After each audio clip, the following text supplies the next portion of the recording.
नमस्कार, मैं हूं करिश्मा श्रीवास्तव और आप देख रहे हैं INS न्यूज प्लस। खबरों की शुरुआत करें उससे पहले एक नजर हेडलाइंस पर। सुप्रीम कोर्ट द्वारा बनाई गई कमेटी से भूपेंद्र सिंह मान के अलग होने पर SC की टिप्पणी, कहा कि लोगों को समझने में कुछ भ्रम है। समिति का हिस्सा होने से पूर्व एक व्यक्ति की कोई राय हो सकती है, लेकिन उसकी राय बदल भी सकती है। नए कृषि कानूनों के खिलाफ फिर राहुल गांधी ने बीजेपी पर साधा निशाना, कहा खेती को बर्बाद कर देंगे ये कानून। साथ ही कहा मोदी बीजेपी से नहीं डरता, ये लोग मुझे मरवा सकते हैं। टीम इंडिया के यंगिस्तान ने रचा कीर्तिमान, गाबा में 32 साल बाद 2-1 से सीरीज जीतकर ऑस्ट्रेलिया में रचा इतिहास। उम्दा पारी खेलने वाले ऋषभ पंत बने man of the match. Team India ने वो करके दिखाया जिसकी कंगारुओं को कोई उम्मीद नहीं थी। चौथे और अंतिम टेस्ट मैच में ऑस्ट्रेलिया को 3 विकेट से हराकर भारत ने इतिहास रच दिया है। हालांकि भारत ने पहला टेस्ट मैच तो गंवा दिया था, लेकिन उसके बाद शानदार वापसी की और ऑस्ट्रेलिया को उसकी सरजमी पर ही लगातार दूसरी बार हराया।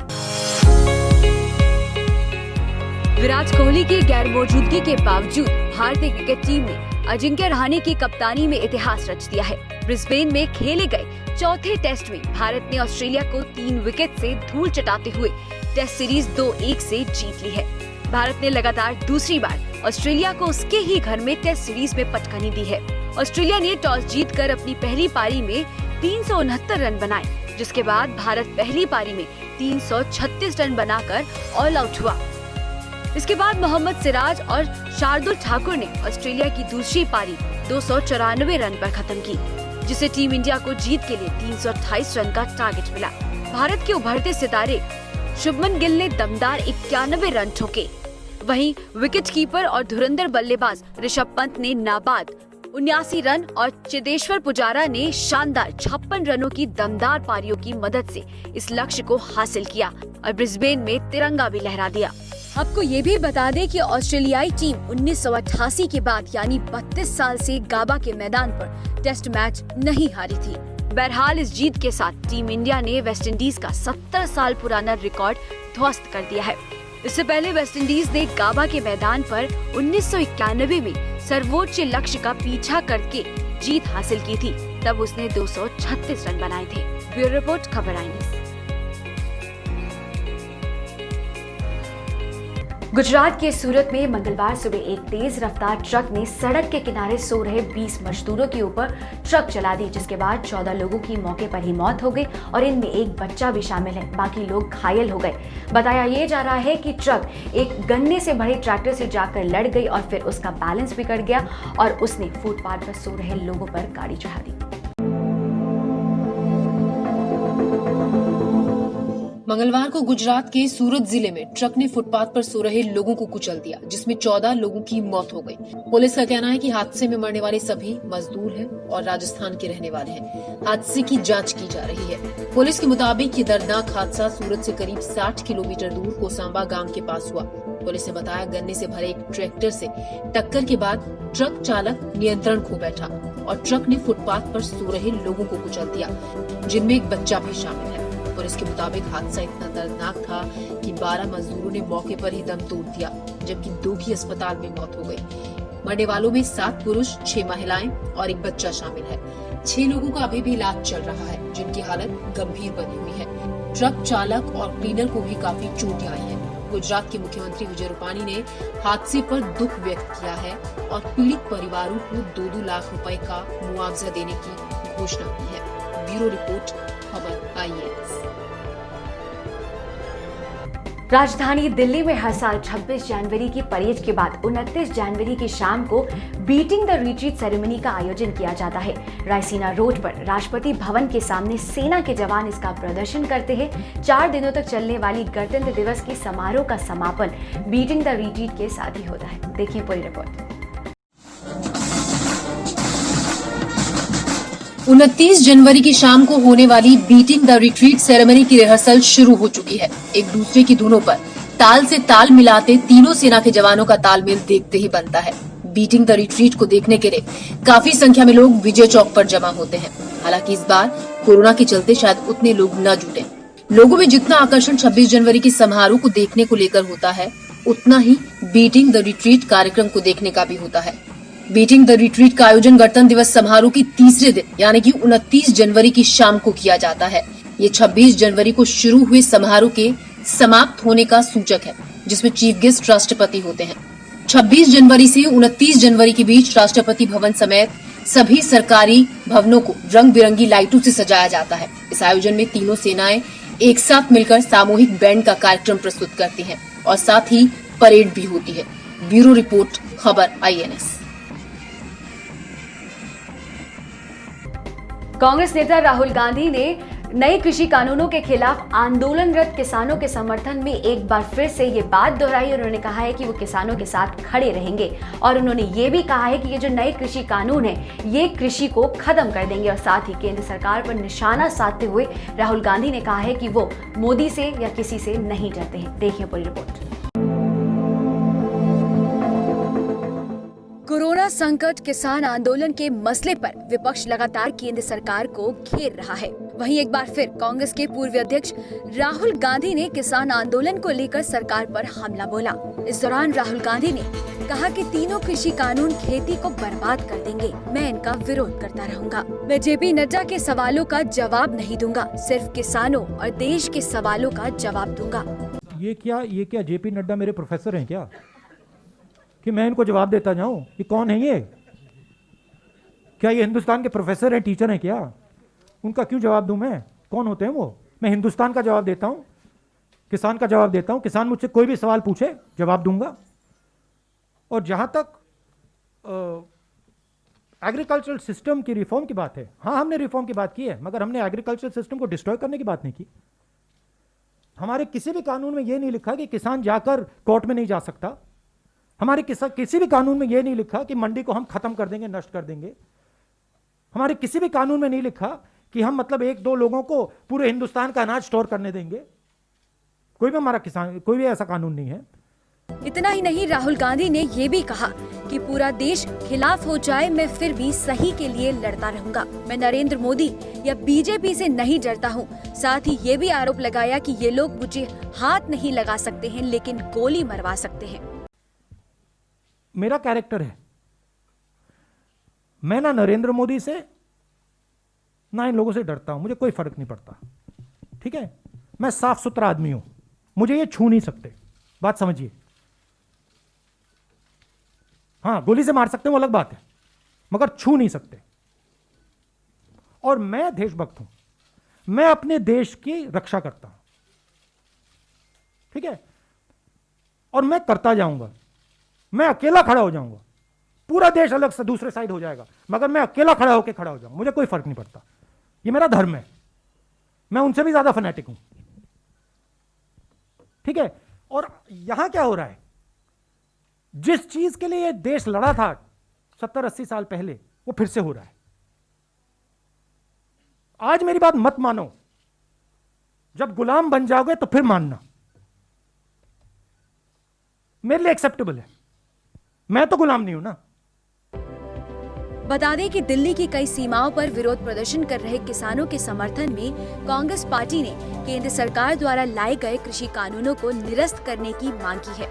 इससे पहले 24 दिसंबर को पार्टी ने इस मुद्दे पर भारत के राष्ट्रपति को एक ज्ञापन सौंपा था। कांग्रेस शासित राज्यों ने भी अपने संबंधित विधानसभाओं में कानूनों के खिलाफ एक प्रस्ताव पारित किया और उन प्रस्तावों को अपने राज्यपालों को भेजा है। ब्यूरो रिपोर्ट, खबर INS। करीबन 10 महीने बंद रहने के बाद एक बार फिर से स्कूल्स खुल गए हैं। जैसे जैसे देश में कोरोना की रफ्तार कम हो रही है और अब वैक्सीनेशन की शुरुआत भी हो गई है, तो स्कूल्स में भी दोबारा से रौनक लौट आई है। एक और छात्र उत्साहित दिखे स्कूल जाकर, तो वहीं छात्रों को देखकर टीचर्स भी काफी खुश दिखे। लेकिन खास बात यह है कि स्कूल्स में कोरोना के गाइडलाइंस काफी अच्छे से फॉलो की जा रही है और कुछ निजी स्कूल्स बच्चों की कोविड रिपोर्ट को भी मांग रहे हैं। देखें पूरी रिपोर्ट और जानें कैसे खुल रहे हैं स्कूल और क्या गाइडलाइंस अपनाई जा रही है।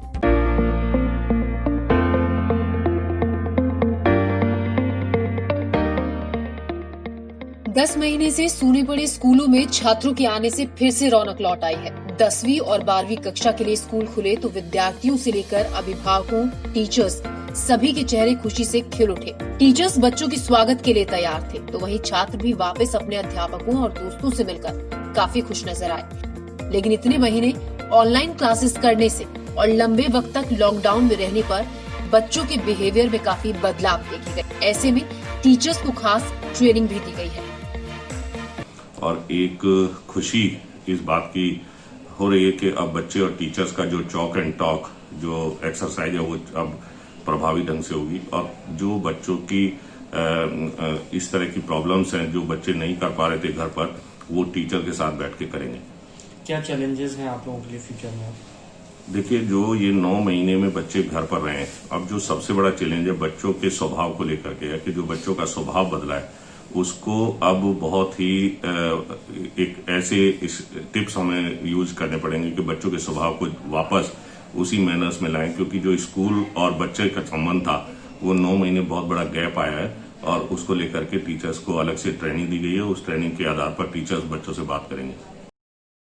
कैसा एक्सपीरियंस है? सर मुझे तो बहुत खुशी हो रही है, क्योंकि जब बच्चे नहीं थे तो मुझे बस बहुत ही सूनापन लगता था, क्योंकि बच्चे नहीं थे तो 50% कैपेसिटी पे ही टीचर्स को बुला पाती थी, तो 50% में मैं भी सबको नहीं मिल पाती थी, तो मुझे बड़ा खेद रहता था।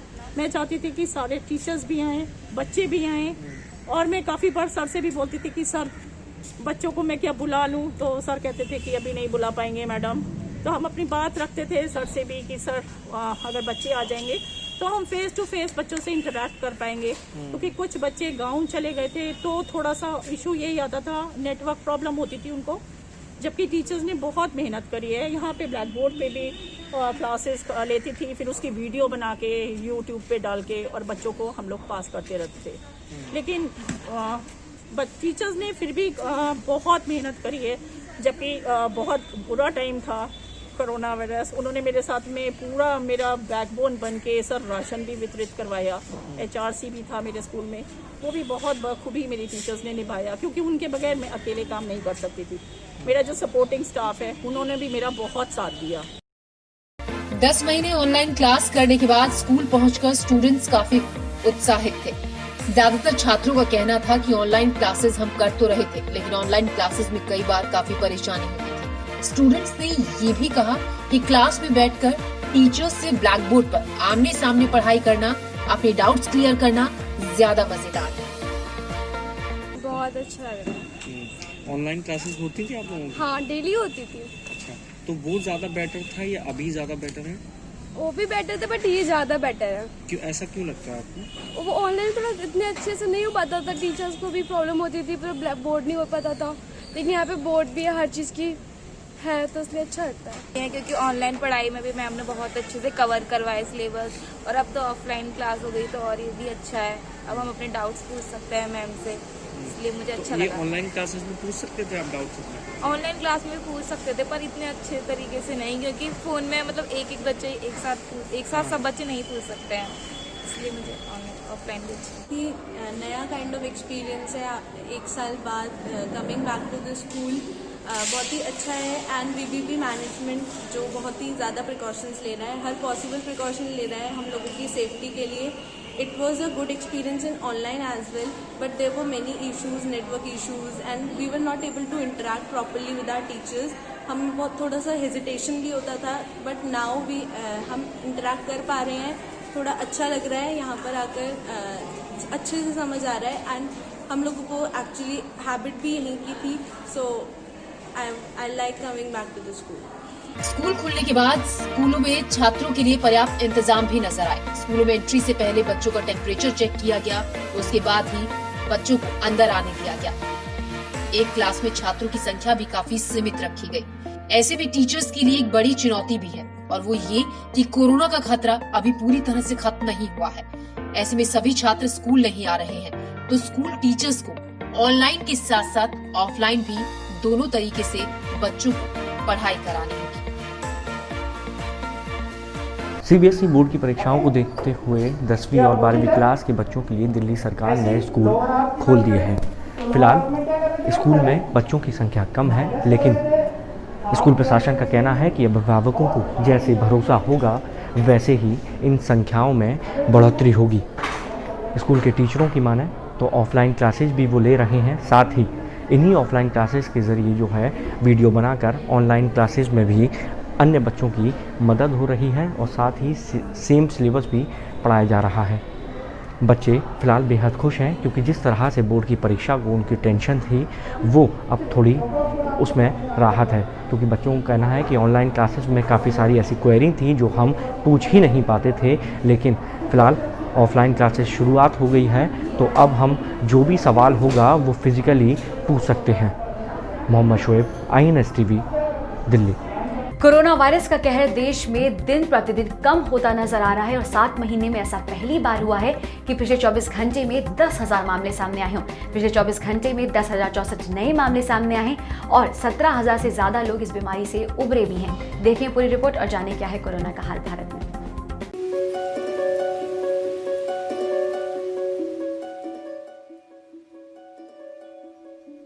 देश में कोरोना वायरस के नए मामलों में लगातार गिरावट जारी है।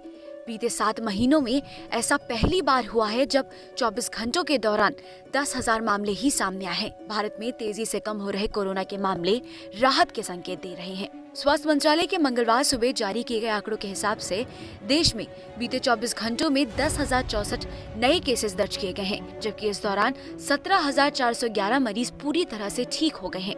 वहीं पिछले 24 घंटे में 137 लोगों की मौत भी हुई है, जो कि 8 महीने में सबसे कम है।